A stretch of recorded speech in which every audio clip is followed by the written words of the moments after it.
We have some fresh pasta here.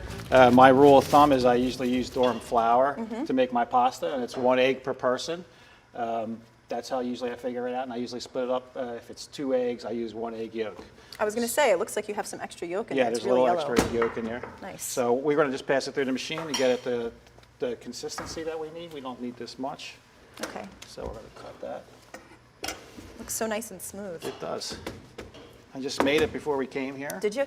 Yep. I used durum flour, extra fancy. And we're just going to run it through.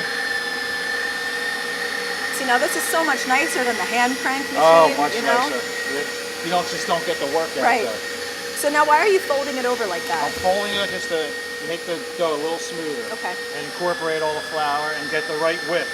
I want to get pretty much the full width of the machine, so that's why I'm doing it like Okay. that. See? Yeah. So you have to keep it floured so it doesn't stick? Yeah, it doesn't stick. If it sticks, it'll rip the pasta. We don't need a lot of flour. So we're just going to work the machine down to get the thinness. We want a nice thin ravioli.